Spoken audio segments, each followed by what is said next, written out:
Subscribe कीजिए F study class channel को और बेल आइकन को दबाइए लेटेस्ट वीडियो सबसे पहले देखने के लिए। हेलो फ्रेंड्स, चलिए आज हम चैप्टर नंबर 10 का उदाहरण नंबर 6 हल करेंगे। अगर आपको इससे पीछे वाले क्वेश्चन देखने हैं तो चैप्टर नंबर 10 का प्लेलिस्ट का जो लिंक है वो आपको डिस्क्रिप्शन में मिल जाएगा, उस पर क्लिक करके आप पीछे वाले सभी वीडियो देख सकते हैं। तो देखिए उदाहरण नंबर जो 6 है इसमें दिया गया है कि सिद्ध कीजिए कि किसी चतुर्भुज के अंतः कोणों के समद्विभाजकों से बना चतुर्भुज चक्रीय होता है। मतलब कि एक चतुर्भुज है ए बी सी डी, ये चतुर्भुज है। अब इसके जो कोण है उनके जो समद्विभाजक है उनसे एक चतुर्भुज बना हुआ है और ये चतुर्भुज जो बना हुआ है ये हमें सिद्ध करना है कि ये चक्रीय है। देखिए कोण ए का समद्विभाजक ये कोण ए है, इसका समद्विभाजक ये लाइन है जो ए एच है, ये इसका समद्विभाजक है। यहाँ पर कोण बी की बात करें तो कोण बी का समद्विभाजक कौन है, बी एफ है। इसी तरह से सी का समद्विभाजक सी एफ है और जो कोण डी है इसका समद्विभाजक डी एच है। तो ये जो समद्विभाजक है इनसे एक चतुर्भुज बन रहा है यहाँ पर ई एफ जी एच। ये जो चतुर्भुज बन रहा है इसको हमें सिद्ध करना है कि ये एक चक्रीय चतुर्भुज है। अब आपको ये पता होना चाहिए कि चक्रीय चतुर्भुज सिद्ध करने के लिए हम क्या करेंगे। तो देखिए चक्रीय जो चतुर्भुज होता है उसके सम्मुख कोणों का योग 180 डिग्री होता है। मतलब अगर हम एक ये कोण है और एक ये कोण है, इनका योग अगर 180 डिग्री कर देते हैं तो हम ये कह सकते हैं कि ई एफ जी एच ये एक चक्रीय चतुर्भुज है। तो ये चीज़ आपको इसमें ध्यान रखनी है। तो चलिए इसको हम सिद्ध करते हैं। तो सबसे पहले जो दिया है वो हमें दिया गया है कि ए बी सी डी एक चतुर्भुज है, ये एक ए बी सी डी चतुर्भुज है जिसके अंतः कोणों ए बी सी और डी, इसमें चार कोण है ए बी सी डी, जिसके समद्विभाजक जो है वो एक चतुर्भुज ई एफ जी एच बनाते हैं। तो आप थोड़ा बड़ा भी इसको लिख सकते हैं, मैंने शॉर्ट में लिखा है। तो ये जो ए बी सी डी चार कोण हैं इनके समद्विभाजक एक चतुर्भुज ई एफ जी एच बनाते हैं। ये हमें दिया गया है। सिद्ध करना है कि ये जो ई एफ जी एच चतुर्भुज बना हुआ है ये एक चक्रीय चतुर्भुज है, सिद्ध करना है। तो अब इसका प्रमाण देखिए या इसकी उत्पत्ति कह सकते हैं। उत्पत्ति में देखिए सबसे पहले इसमें हम काम में लेंगे त्रिभुज, यानी कि त्रिभुज के तीनों कोणों का योग 180 डिग्री होता है, ये हम काम में लेंगे। तो देखिए त्रिभुज कैसा भी हो, ऐसा हो या इसको हम उल्टा करके बना दें, मतलब कि ऐसा हो, है तो ये त्रिभुज ही। अब त्रिभुज के जो तीन कोण होते हैं उनका योग 180 डिग्री होता है। ये तीन कोण हो गए तो इनका योग 180 डिग्री होगा। तो ये नियम इसमें हम काम में लेंगे। तो सबसे पहले देखिए ए एच डी ये एक त्रिभुज है। यहाँ पर देखिए इस तरह से, यहाँ पर ए है, ये डी है और ये एच है। तो ए एच डी ये एक त्रिभुज है। तो हम लिखेंगे यहाँ पर त्रिभुज ए एच डी में। इस त्रिभुज में अगर तीनों कोणों को जोड़ देते हैं तो इनका योग कितना होगा, 180 डिग्री होगा। तो हम ये मान लेते हैं एक कोण तो ये है कोण नंबर 1, इसको मैं नाम देता हूँ कोण नंबर 2, ये कोण नंबर 3। तो इस त्रिभुज में तो ये तीन ही कोण होंगे। एक नंबर नाम दिया, इसको 2 दिया, इसको हमने 3 नाम दिया। तो कोण 1 2 3 को अगर जोड़ते हैं तो इनका योग 180 डिग्री होता है। तो यहाँ पर हम लिख देंगे कि कोण नंबर 1 प्लस कोण नंबर 2 प्लस कोण नंबर 3 इनका योग होगा 180 डिग्री। क्यों होगा, क्योंकि इसका कारण है, कारण ये है कि त्रिभुज के तीनों कोणों का योग 180 डिग्री होता है। तो ये कारण आप यहाँ पर लिख देना, या आप लिख सकते हैं त्रिभुज का कोण योग गुण, ये भी लिख सकते हैं। तो कारण मैंने आपको बता ही दिया। चलिए इसके बाद में हम क्या लिखेंगे यहाँ पर। अब देखिए अब कोण नंबर 1 2 3, ये 1 ये 2 और ये 3, इनका योग 180 डिग्री है। यहाँ पर जो कोण नंबर 1 है वो पूरे कोण, जो यहाँ पर पूरा कोण ए है इसका आधा है, क्योंकि ये समद्विभाजक लाइन है बीच में। तो यहाँ पर देखिए कोई भी इस तरह से अगर कोण है, ये कोण बन रहा है, तो ये जो कोण है इसके बीच में इसकी समद्विभाजक जो रेखा है वो क्या करेगी, इस कोण को आधा आधा बांटेगी दोनों तरफ। तो ये कोण नंबर 1 था तो ये पूरे कोण का तो आधा ही होगा ना। तो यहाँ पर ये जो पूरा कोण ए है इसका आधा है, ये एक नंबर कोण ए का आधा है। तो एक की जगह हम लिख सकते हैं कि 1/2 कोण ए। इसका मतलब हुआ कि कोण ए का आधा है वो 1 नंबर कोण है। इसी तरह से कोण 2 है वो कोण 2 ही रहेगा, क्योंकि ये किसी का भी आधा नहीं है। हमें तो इन दोनों को सम्मुख कोण का योग जो 180 लेके आना है, तो वो तो हमें सिद्ध करना है। तो ये हो गया, प्लस कोण 2 है वो कोण 2 ही रहेगा। और प्लस कोण 3 है वो किसका आधा है, तो कोण 3 ये है, कोण 3 ये देखिए ये पूरा कोण डी है, तो डी का आधा है कोण नंबर 3, तो इसको हम लिखते हैं आधे का मतलब होता है 1/2, तो 1/2 का मतलब आधा हो गया, किसका आधा है, कोण डी का, तो यहां पर लिख देंगे कोण डी का आधा कौन है, कोण नंबर 3 वो आधा है, और बराबर में ये 180 आ जाएगा, और इसको नाम देंगे समीकरण नंबर 1। अब इतना आपको समझ में जरूर आ गया होगा। चलिए सेम टू सेम इसी तरह से नीचे वाले त्रिभुज में करेंगे। एक तो हमने ये त्रिभुज लिया, तो अभी ऊपर वाला ये ए एच डी, अब हम त्रिभुज लेंगे बी एफ सी, ये त्रिभुज लेंगे, तो हम यहां पे लिखेंगे कि पुनः त्रिभुज बी एफ और सी में, इस त्रिभुज के अंदर, या आप पुनः ना लिखे तो आप लिख सकते हैं इसी प्रकार बी एफ सी जो त्रिभुज बना हुआ है, बी ये एफ हो गया और ये सी हो गया, इस त्रिभुज के तीनों कोण जोड़ते हैं।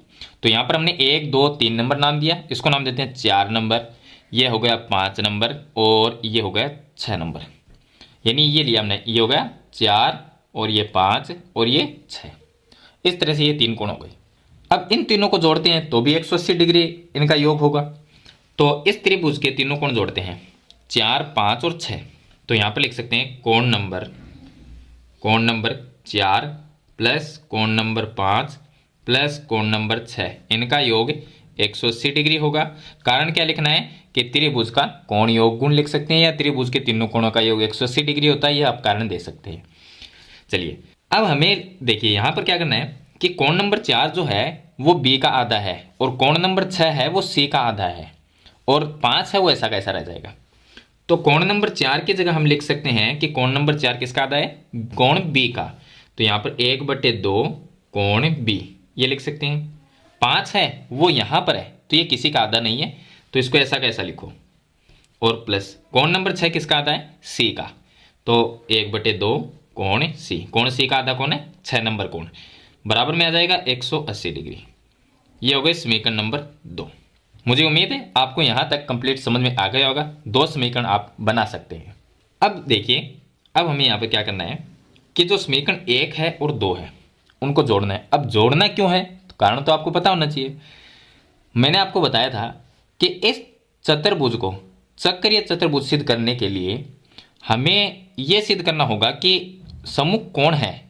अब सम्मुख कोण कौन से हैं, एक तो 2 नंबर एक 5 नंबर, इन दोनों का योग 180 आना चाहिए, मतलब ये आना चाहिए कोण नंबर 2 प्लस कोण नंबर 5 बराबर 180 डिग्री, ये आना चाहिए हमारे पास में, तब हम कह सकते हैं कि ये चक्रीय चतुर्भुज है। या 5 पहले हो सकता है 2 बाद में हो सकता है, इससे कोई फर्क नहीं पड़ता, तो इस तरह का आना चाहिए, तब ये चक्रीय चतुर्भुज होगा। तो इन समीकरण को जोड़ेंगे क्यों, क्योंकि इसमें 2 नंबर है और इसके अंदर 5 है, अगर दोनों समीकरण को जोड़ेंगे तभी तो 2 और 5 प्लस होंगे, अगर जोड़ेंगे नहीं तो ये प्लस कहां से आएगा बीच में, इसलिए हम समीकरण 1 और 2 को जोड़ेंगे। तो यहां पर लिखेंगे समीकरण 1 प्लस समीकरण 2, मैं शॉर्ट में लिख देता हूं, आप समझ जाना। समीकरण 1 और समीकरण 2 को जोड़ने पर प्लस का चिन्ह इसके लिए यूज किया है। अब समीकरण 1 और 2 को जोड़ते हैं।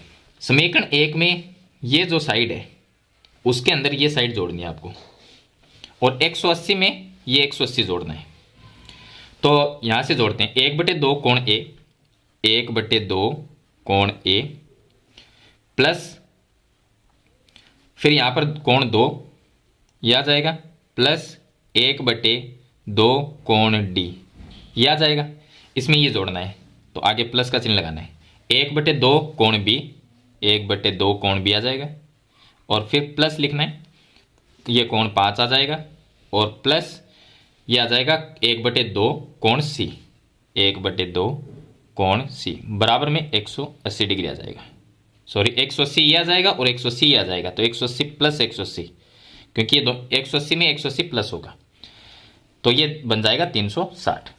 अब यहां पर देखिए ए बी सी और डी को मैं पास पास लिख देता हूं, पहले ए को लिखते हैं, तो 1/2 कोण ए प्लस 1/2 कोण बी प्लस 1/2 कोण सी प्लस 1/2 कोण डी, तो ए ये हो गया बी और ये हो गया सी और ये डी, इन सभी को मैंने पास पास लिख दिया। तो रह गया कौन, बच गया कोण 2 और 5 रह गया।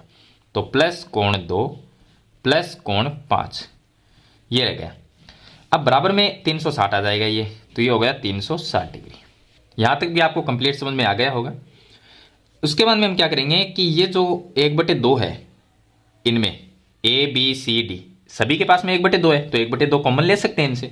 तो 1/2 को अगर कॉमन ले लेंगे तो ब्रैकेट में कोण ए रह जाएगा, प्लस यहाँ पर कोण बी रह जाएगा, प्लस यहाँ पर कोण सी रह जाएगा, प्लस यहाँ पर कोण डी रह जाएगा, और ब्रैकेट बंद कर देंगे और प्लस में रह जाएगा कोण 2 प्लस कोण 5 बराबर में आ गया 360 डिग्री। अब 1/2 का तो मैं 1/2 लिख देता हूँ, ऐसा कैसा, ये हो गया 1/2 और ब्रैकेट में ए बी सी डी ये चारों क्या है, ये चारों कोण है, कोण ए कोण बी कोण सी कोण डी। अगर ये जो चतुर्भुज बना हुआ है इसके अगर चारों कोण को जोड़ेंगे तो इसका मतलब क्या होता है, इसका मतलब होता है 360 डिग्री। क्यों होता है, क्योंकि कोई भी चतुर्भुज हो उसके चारों कोणों का योग 360 डिग्री होता है। तो यहाँ पर कोण ए बी सी डी चारों कोण को जोड़ते हैं तो 360 डिग्री होगा इसकी जगह, तो इसकी जगह हम 360 डिग्री लिख देंगे। और प्लस में कोण 2 प्लस कोण 5 बराबर में आ जाएगा 360 डिग्री। अब 2 का भाग इसमें जाएगा 180 बार, तो ये आ जाएगा 180 प्लस कोण 2 प्लस कोण 5 बराबर में 360। 180 है वो इस साइड में आके माइनस हो जाएगा, तो ये आ जाएगा कोण 2 प्लस कोण 5, 360 माइनस में 180। अब माइनस कर देंगे तो 180 रहेगा, तो कोण 2 प्लस कोण 5 बराबर में आ जाएगा 180 डिग्री। यहाँ पर ये जो चीज़ है मतलब कि कोण 2 और 5 है क्या, ये जो चतुर्भुज EFGH है इसके सम्मुख कोण है वो 2 और 5 है, ये 2 है ये 5 है, तो ये आमने सामने के सम्मुख कोण हो गए। और सम्मुख कोणों का जो योग है यानी बीच में प्लस का चिन्ह है, योग कितना है 180। तो जिस चतुर्भुज में सम्मुख कोणों का योग 180 होगा वो चक्रीय चतुर्भुज कहलाएगा। तो हम कह सकते हैं इनका योग 180 है, तो यहां पर लिखना है इसलिए EFGH एक चक्रीय चतुर्भुज है, चतुर्भुज है। ये हम इसका लास्ट आंसर लिख देंगे। तो इस तरह से आपको उदाहरण नंबर 6 है उसको हल करना है। मेरे ख्याल से ये क्वेश्चन आपको कंप्लीट समझ में आ गया होगा। फिर भी इसके बारे में आपका कोई सवाल या सुझाव है तो कमेंट बॉक्स में जरूर लिखना। अगर इस वीडियो में कुछ सीखने को मिला हो तो इस वीडियो को लाइक और शेयर जरूर करना। इस चैनल पर नए हैं तो सब्सक्राइब करना। हम मिलते हैं नेक्स्ट वीडियो में, तब तक के लिए थैंक यू।